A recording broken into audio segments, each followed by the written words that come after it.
भाई साहब ये मुझे बताएं कि आप यूरोप में इतना अरसा रहे हैं, अभी यूके में हैं। ये यहाँ से जब साबिक वज़ीर आज़म जाते हैं नवाज शरीफ, वहाँ पे उनके साथ बदतमीज़ी शुरू हो जाती है। काज़ी फ़ायज़ साहब जाते हैं, उनकी गाड़ी पे हमला हो जाता है।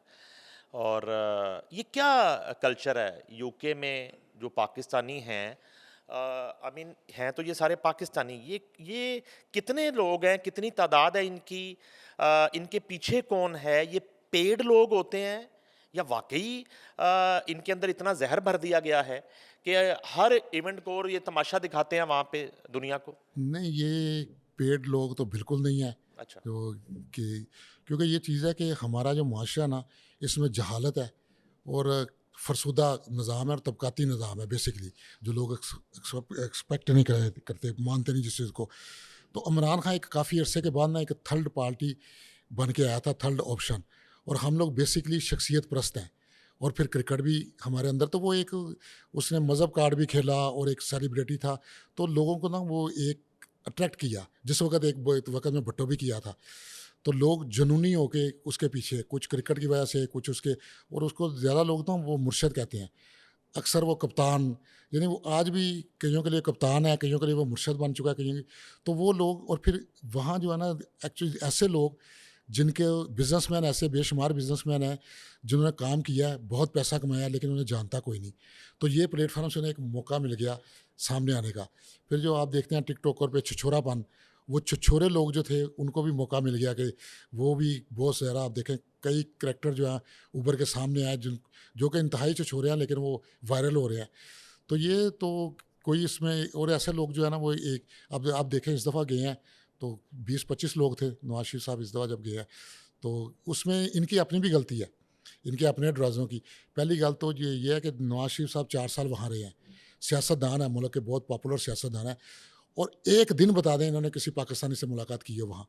मुलाकातें की हैं, 2-4 पसंदीदा सहाफ़ी, 2-4 पसंदीदा लोग, वो जाते हैं, या वो जिसको पकड़ के ले जाते हैं, वो जुम्मे के दिन जाके 1 मिनट के लिए फ़ोटो तुड़ा दी। आलू गोश्त खाते हैं। यार आप सियासतदान हैं, वहाँ रह रहे हैं, आप एक छोटा-मोटा वीक में 1 दफ़ा करें, कोई 10, 15, 20 लोग बुलाएँ, किसी दिन सहाफ़ियों से रख लें, किसी दिन बिज़नेसमैनों से रख लें, किसी दिन, तो ये जो क्योंकि उन्हें ज़रूरत ही नहीं है, जितने भी लीडर हैं, उन्हें ज़रूरत नहीं है अवाम की।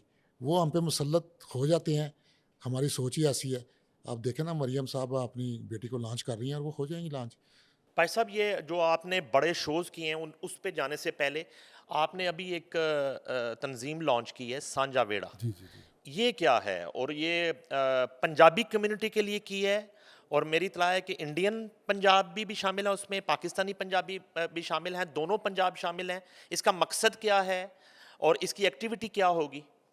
पहले तो जी ये तंज़ीम साझा वेड़ा, जैसे लफ़्ज़ ये साझा वेड़ा है, क्योंकि मैंने बनाई है तो मैं पंजाबी हूँ। मैं अपने आप को प्राउड से कहता हूँ कि पहले मैं पंजाबी हूँ, उसके बाद मैं पाकिस्तानी हूँ और उसके बाद मैं मुसलमान हूँ। पंजाब मेरा पहले, क्योंकि पंजाब की हिस्ट्री जो मैंने पढ़ी है वो 7,000 साल पुरानी है। तो जब मैं यूके में शिफ्ट हुआ ना, तो मेरा तो तल्लक इंडियन कम्युनिटी से भी एक पंजाब के हवाले से था। कबड्डी मैच वगैरह में मैं कबड्डी फेडरेशन में भी इन्वॉल्व रहा, तो काफ़ी, तो शोज़ वगैरह के हवाले से भी इंडियन आर्टिस्ट भी आते रहे दूसरे। जब मैं यूके में गया तो मैंने बहुत फ़र्क देखा, और वहाँ बड़ा एक्सट्रीमिज़म देखा कि वहाँ बहुत-बहुत बड़े गुरुद्वारे बने हुए हैं, बहुत-बहुत बड़ी मस्जिदें बनी हुई हैं, इवन मदरसे बने हुए हैं। हुँ। और हमारा आपस में दिन भर लेन-देन तो है, बिज़नेस में इकट्ठे करते हैं, काम भी करते हैं। अब मेरे घर जैसे एक मसाला बन रहा है तो सारे बिल्डर जो है इंडियन कम्युनिटी से है। लेकिन जब कल्चर की बात आती है, जब शाम को प्राइवेट बैठने की बात आती है, साँझ की बात आती है, तो हम लोग अलग-अलग हैं। इवन शोज़ होते हैं, पाकिस्तानी शोज़ में इंडियन आपको नज़र नहीं आएँगे, इंडियन शोज़ में पाकिस्तानी नज़र नहीं आएँगे। तो फिर मैंने देखा यार ये इतनी तफरीक जो है, इसके लिए एक साझा वेड़ा बनाना चाहिए जिसमें आके बैठें, गपशप लगाएँ, प्रोग्राम हो सारे। तो मैंने ये बनाई जब, तो पहली दफ़ा यूके यूरोप की हिस्ट्री में हमने पंजाबी न्यू ईयर मनाया, जो 14 मार्च को होता है, फर्स्ट चेत को। और लोग परेशान हो गए, यार ये कौन-सा न्यू ईयर है? मैंने कहा ये पंजाब का पंजाबी न्यू ईयर है, जैसे चाइनीज़ न्यू ईयर होता है, हमारा हिजरी कैलेंडर का होता है, क्रिश्चियन कैलेंडर का होता है, तो पंजाबी का क्यों नहीं हो सकता? तो वो हमने मनाया बड़ी वो लाचा कुर्ता पहना, नहीं, नहीं, वो लाचा कुर्ता अब आस्ता-आस्ता करेंगे ना। खुस्से-शुस्से नहीं पहने? काली च सन लब्भे नहीं। अच्छा। अच्छा पाशा साहब, आपने बड़े कॉन्सर्ट्स किए। राहत फ़तेह अली खान के शोज़ किए आपने, आतिफ़ असलम के शो किए, इबरार उल्लाह के, जवाद अहमद, रीमा, स्टेज के जितने आर्टिस्ट हैं, अमानुल्लाह, बबू बराल, शौकी खान, इन सब के शोज़ किए आपने, और इंडियन शोज़ भी किए, ठीक है। एक तो कंपैरिजन बताइए कि पाकिस्तानी आर्टिस्टों में और इंडियन आर्टिस्टों में आपने फ़र्क क्या देखा? फ़र्क ये है जी कि पहले तो वो डिसिप्लिन और वो उनकी जो बात होती है ना, जो भी होता है वो पहले कर लेते हैं, हर चीज़ पहले खोल के कॉन्ट्रैक्ट साइन हो जाता है और उसके बाद वो आपको परेशानी नहीं करते। प्रमोटर को कोई पता नहीं क्या हो रहा है, क्योंकि वहाँ भी उन्होंने हर चीज़ डिवाइड की होती है।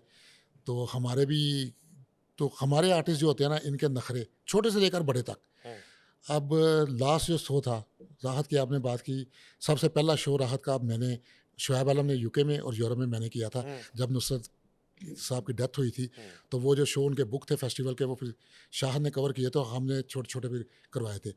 तो लास्ट भी, अभी लास्ट शो जो हुआ है, वेम्बले एरिना वाला? नहीं अभी लास्ट नहीं, उससे पहले जो हुआ था, हुँ, तो अक्सर शो में जाते रहते हैं। अब तो खैर वो बहुत बड़े शो करते हैं, एक दो दफ़ा मैंने आपको भी हुँ, सिफारिश की थी, मैं कहा यार मेरी बुढ़ी शनाख्त नहीं बुला दे, क्योंकि वो इतना, अब वो जो प्रमोटर होता है उसके हाथ में होता है, तो कई दफ़ा आपके तल्लुकात नहीं होते। अब जैसे राहत भाई हैं, तो उनका जो है ना, उनको 4,500, आपको मैं एक न्यूज़ देता हूँ, साढ़े पूरे टूर में $4,500 टोटल जुर्माना हुआ कमरे में सिगरेट पीने का, और जो उन्होंने खुद दिया जेब अच्छा, में। और लोग कह रहे हैं भाईजान आपका कमरे में ना, जब बालकनी में हो आ जाए ना, होटल के रूम में? होटल के रूम में, ये मुख्तलिफ रूम ये में, ये मुख्तलिफ। कब का वाक़या है? ये 3 के 4 साल पहले जो शो अच्छा, गया था, जिसमें जब ये इनकी वो ये उस्मान हॉलैंड वाले शो की बात कर रहे हैं? हॉलैंड में भी वो हुआ, डिम्पू जिसमें था, डिम्पू मे इन्वॉल्व बी, था यस, जिसमें। Yes, yes, yes. तो वो उसके बाद तो इनकी टीम टूट गई थी ना, वो सलमान था या हाँ, उस्मान था, मैनेजर जो था सलमान। उसके साथ लाख, तो खुद उन्होंने बताया कि वो कहते हैं जो दे आया अमेरिका, जो 4.5 अमेरिका में दे के आया था 4,500। तो मैंने कहा जी इतने पैसे आप कमाते हैं, तो ये कोई जुर्माना देने की है, स्वीट है, आप ज़रा बारी से बाहर चले जाएं। वो कहते हैं देखिए जी, तो इसके सब ये नॉन डिसिप्लिन चीज़ें जो है ना, अगर डिसिप्लिन कर ली जाएं, तो छोटे अच्छा, आर्टिस्टों का ऐसे तो ना करें, देखें, आपने राहत साहब का सिगरेट पकड़ लिया है। आन लोका जहानी, ने और बड़ा कुछ पढ़ा आप है। नहीं, आपके शो में आन जहानी जगजीत के साथ क्या हुआ था? वाकया सुनाइए ना ज़रा। जगजीत साहब के साथ नहीं क्या नहीं, हुआ था जगजीत साहब का तो आपके वो शो में? जो, सुनाइए वाकया। वो जब जगजीत के बेटे की डेथ हुई, तो उसी वक्त रिसेंटली शो था हॉलैंड में। और बहुत, वो जब भी आते थे पैक गज़ल के जो, तो वो बहुत डिस्टर्ब थे, और शो से पहले उन्होंने ना ड्रिंक कर रहे थे पीछे बैठ के ना, अपने ग्रीन हाउस रूम में।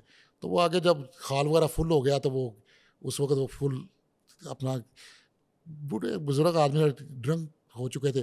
तो वो आए हैं, जब आके बैठे हैं, लोगों ने उनका इस्तकबाल वगैरह किया, तो वो जब बैठे, जब उन्होंने शुरू किया, स्टार्ट किया ना, तो वो इस तरह हारमोनियम पे ऊपर गिर गए।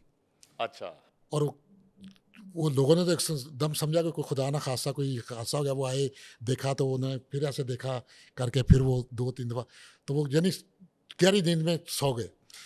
तो लोग जो है ना, जो प्रमोटरों के पास जो आगे बिजनेस में 2-4 दिनों का, नहीं हमें पता है इनके साथ क्या ट्रेजेडी हुई है, आप इन्हें आराम करने दें, कोई प्रॉब्लम नहीं, हम वेट करते हैं। तो तकरीबन 15-20 मिनट, आधा घंटा ऑडियंस ने वेट किया वहाँ। उसके बाद वो और गहरे सो गए, तो उन्होंने ऑर्गेनाइजर ने ऐलान किया जी आपके सबके टिकट के पैसे वापस किए जाते हैं, सॉरी, ये आपको पता क्या इनके साथ हादसा हुआ, तो ये ज़रा, तो किसी ने, एक बंदे ने पैसा नहीं दी वापस, और खामोशी से, किसी ने शोर नहीं डाला, उनका नहीं इन्हें आराम करने दे। तो वो खामोशी से निकल गए, तो लोगों ने फिर उन्हें सारा वगैरह दिया, उठा के गाड़ी में बैठे और चले गए।